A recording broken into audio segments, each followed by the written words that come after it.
अस्सलामुअलैकुम। अच्छा जी, last time हमने 1947 से लेके 1986 तक कराची का तस्करा किया था और वो पार्ट 1 था। मैंने आपको कहा था कि मैं आपको पार्ट 2 शेयर करूंगा।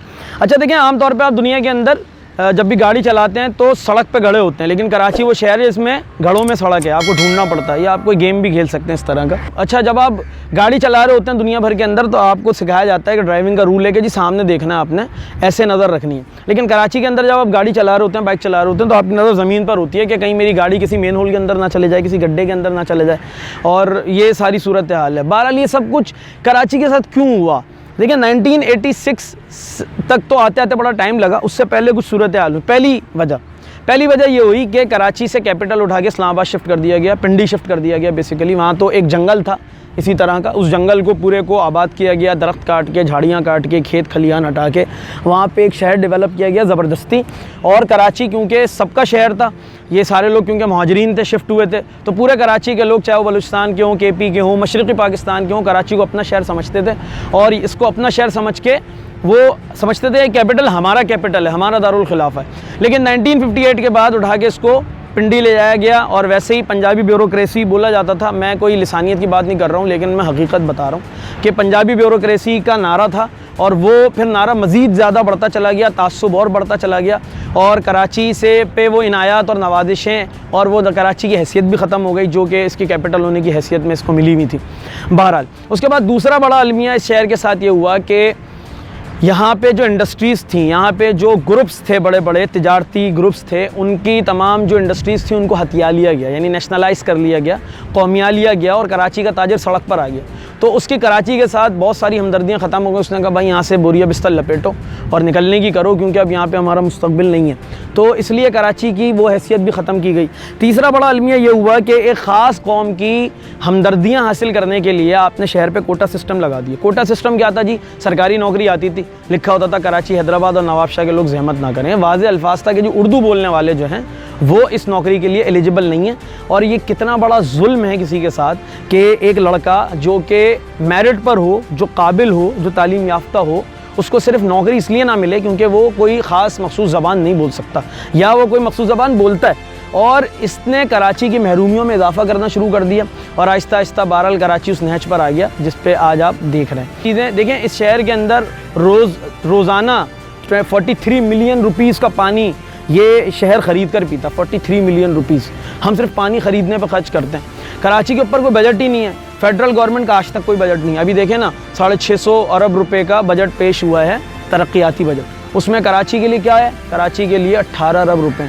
18 अरब रुपए, आप इससे अंदाज़ा लगा लें कि लाहौर की मेट्रो का बजट 84 अरब रुपए था। सिर्फ नाला लेई की सफाई का बजट कराची के बजट से ज़्यादा इस वक्त जो तरक्याती बजट फेडरल गवर्नमेंट ने दिया। सूबाई गवर्नमेंट ने क्या दिया? 350 अरब रुपए का बजट है। कराची के लिए क्या है जी? 3.3 अरब रुपए। वो होता क्या है यार इसमें तो कुछ भी नहीं होता, दाढ़ भी गीली नहीं होती ना, वो वाली बात है।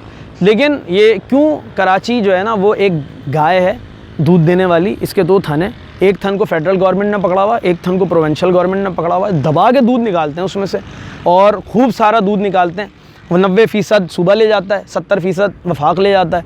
जब चारा डालने का टाइम आता है, गाय के मुँह पे मारते हैं डंडा, ये बोलते हैं आपको कुछ भी नहीं मिलेगा। वजह क्या है? शहर को कोई नहीं मिल रहा। मैं आपको बताऊँ, 2003-04 के अंदर कराची की जो बल्दियाती हुकूमत थी उसने 3 बड़े मुआहदे किए। पहला मुआहदा उनका था चाइना से, और चाइना के साथ मुआहदा था कि उस सुरजानी टाउन के अंदर 50 मेगावाट बिजली बनाने का प्लांट लगाएंगे कराची के 10 लाख टन कचरे से, और कचरा भी वही उठाएंगे। और तमाम रेट भी तय हो गए थे कि 80 गज़, 100 गज़, 200 गज़, 250 गज़ के मकान से 500 गज़ के कितने कितने पैसों पे कचरा उठेगा, और फिर वो सारे का सारा जाएगा सुरजानी टाउन। वहाँ पे 10 लाख टन कचरे से 50 मेगावाट बिजली पैदा की जाएगी। दूसरा बड़ा मुआहदा था जायका जो कंपनी है उससे, जापान की, और उनसे मुआहदा ये था कि वो कराची की सर्कुलर रेलवे को पूरे को बहाल करेंगे। 70% इन्वेस्टमेंट उनकी होगी, 30% सिर्फ शहर लगाएगा, और वो पूरा आपको चला के देंगे, और रेवेन्यू भी शहर को जनरेट करके देंगे। तीसरा बड़ा मुआहदा था नॉर्वे की कंपनी से, उनको 2 डिसैलिनेशन प्लांट्स लगाने थे समंदर किनारे, और ये 2 डिसैलिनेशन प्लांट्स जो हैं वो शहर को सारा, एक तो जो खारा पानी है उसको मीठा करके और कराची की ज़रूरियात के लिए इस्तेमाल होता। लेकिन बहरहाल वो हुकूमत गई, 2004 के अंदर हुकूमत थी, वो चली गई। उसके बाद फिर कौन किसी को पूछता है? कराची के अंदर एक पार्क नहीं है जहाँ पे कराची के लोग जाके अपनी फैमिली के साथ वक्त गुजार सकें।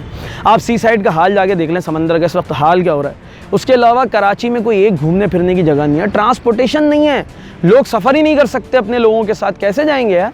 कोई पब्लिक ट्रांसपोर्ट नहीं है, किसी किस्म के कोई पानी हमारे नलकों में नहीं आता और गलियों से ज़्यादा नहीं है वहाँ पे। ये क्यों है? इसमें हमारा भी बहुत बड़ा कसूर। अगर जब आप गाड़ी के शीशे को उतार के मैकडॉनल्ड का डब्बा सड़क के ऊपर फेंकते हैं तो आपको कोई पार्टी ही नहीं बोलती कि फेंको, आपको किसी जमात ने नहीं कहा कि ऐसा करो, आप खुद ये काम कर रहे होते हैं। जब आप पान की पीकें मारते हैं, दरवाज़ा ऐसे बीच सड़क पे चलती हुई गाड़ी से दरवाज़ा खोलते ठुक करके पीक मारी, बंद कर दिया, मतलब क्या है ये मैंने एयरपोर्ट के ऊपर अपनी आंखों से देखा है कि पिचकारियाँ मारने के मुकाबले चल रहे होते हैं। ये पान खाना, गुटके, मेनपुरियाँ, ये आपको किसने बोला यार, ये आप खुद खा रहे हैं ना। उसके बाद अभी बकरीद गई ना, अभी शहर के अंदर कुर्बानियाँ हुई हैं, क्या हुआ, 1.5 लाख, 80,000, 90,000, 1-1 लाख के जानवर लोग लेकर आए, फिर 7-7, 8-8 हज़ार रुपये आपने कसाईयों को दिए। लेकिन 2,000, 1,500 और 1,000 रुपये दे के अपने सामने से सफाई करवाना, ओजड़ी उठवाना, गंदगी साफ़ करना, चूना डालना, वहाँ पे किसी को बुला के 100 रुपये 500 रुपये दे के, नहीं, ये हमारे मिजाज का हिस्सा ही नहीं है। एक बहुत मशहूर किताब है तारीख़ फ़रिश्ता के नाम से। मोहम्मद कासिम फ़रिश्ता एक बंदा था जो ईरान से 300 साल पहले टूरिज़म के लिए यहाँ पे आया और उसने जाके किताब लिखी 2 जिल्दों में। उसके अंदर वो लिखता है बर्रे सग़ीर के लोग अजीब हैं, वो अपने घर के सामने भी कचरा फेंकने से दरेग नहीं करते, वो अपने घर के सामने कचरा फेंक देते। हमारे घर के सामने कूड़ा पड़ा होता है, कचरा पड़ा होता है, हमें एहसास ही नहीं होता, हम बेइज्जत बने में। आप अलमिया देखें, हम इतने बड़े बड़े बंगलों के अंदर रहते हैं, हम लाखों रुपए, करोड़ों रुपए के बंगले बनाते हैं, गाड़ियाँ रखते हैं, लेकिन मौत पड़ जाती है हमें जब हमें 100-200 रुपये कूड़े वाले को देना होता है। हम अपनी मासियों को थैलियाँ देते हैं, बोलते हैं गली में फेंकते हुए चले जाना, और वो गली में फेंकते हुए चले जाते हैं। हमें एहसास ही नहीं होता, हम बेइज्जत बने में कि हमारे पास जब टाइम आता है हम सही और गलत का फ़ैसला नहीं करते, हम अच्छे और बुरे का फ़ैसला नहीं करते। हम जिनको देखे जा रहे हैं हम फिर उन्हीं को लाके अपने ऊपर मुसल्लत कर लेते हैं, फिर 5 साल तक बद्दुआएं देते हैं और फिर उन्हीं को लाके मुसल्लत कर लेते हैं। हम सब देख रहे हैं और फिर हमारा भी कसूर है। देखें, अल्लाह ताला के कानून है और गंदे लोगों पे साफ़ हुक्मरान मुसल्लत नहीं हो सकते, तो हमें अपने आप को ना सबसे पहले साफ़ करना पड़ेगा। हमें कचरा कूड़ेदान में फेंकना पड़ेगा। मैं आपको जापान की मिसाल देता हूँ। देखें, अभी जापान में ना फीफा वर्ल्ड कप हुआ और जापान के लोग जब सारे तमाशाई चले जाते थे ना, अपनी इंतज़ामिया के साथ मिलके जापान के लोग ग्राउंड की सफाई करते थे। क्यों? ताकि हमारा ग्राउंड है, हमारा शहर है, हमारा मुल्क है, उसको हम साफ़ रखेंगे। आपको सुनकर हैरानी होगी, पूरे जापान के अंदर कहीं म्यूनसिपलिटी कॉरपोरेशन ही नहीं है, यानी कि उनकी म्यूनसिपल ही नहीं है जो कचरा उठाए।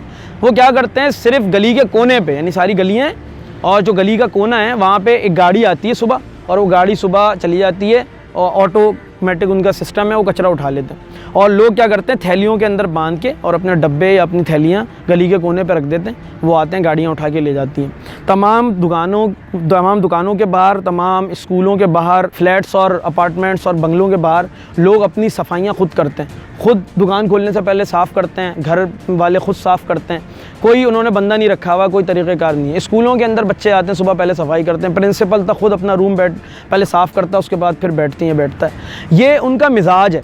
अच्छा, जापान के अंदर ना आप चलते फिरते खाने को मायूब समझा जाता है, यानी कोई बंदा चलता फिरता हाथ में खा रहा है, चल रहा है फुटपाथ के ऊपर, अच्छा नहीं समझते। क्यों? क्योंकि जब वो चलते फिरते खाएगा तो 10 चीज़ें गिराएगा, फेंकेगा भी, तो लोग उसको अच्छी नज़र से नहीं देखते। कानूनन पाबंदी नहीं है लेकिन अच्छी नज़र से नहीं देखते। इसी तरह जापान के अंदर जब आप सुबह निकलते हैं तो हर बंदा अपनी थैली अपने हाथ में लेके निकलता है। हर बच्चा, बड़ा, बूढ़ा, ऑफिस जाने वाला, दुकान जाने वाला, एक थैली होती है, उसकी जेब में होती है, पर्स में होती है, बैग में होती है, और वो जो कुछ भी दिन भर में इस्तेमाल करता है, खाता है, पीता है, डिस्पोजेबल कोई पानी की बोतल ली, वो उसके अंदर डाल देता है। जहाँ उसको कूड़ेदान नज़र आया वो कूड़ेदान के अंदर डाल देगा।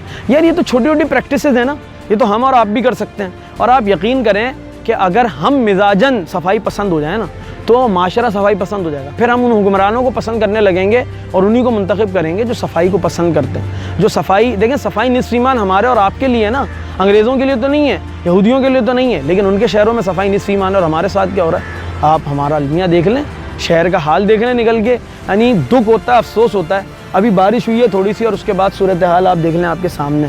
तो ये सिर्फ इतना ही नहीं है जो हुकूमतों ने किया और जो वो कर रही हैं, वो तो अपनी जगह पर है, लेकिन देखिए अल्लाह ताला फरमाते हैं, और मेरा ख्याल है ज़फ़र अली ख़ान साहब का शेर है कि खुदा ने कभी उस कौम की हालत नहीं बदली, ना हो जिसको ख्याल खुद अपनी हालत के बदलने का। तो अगर हमें एहसास नहीं है कि हम अपनी हालत बदल सकते हैं, हम अपने आप को चेंज कर सकते हैं, लेकिन चेंज तो यहाँ से शुरू होता है ना, अपने से शुरू होता है।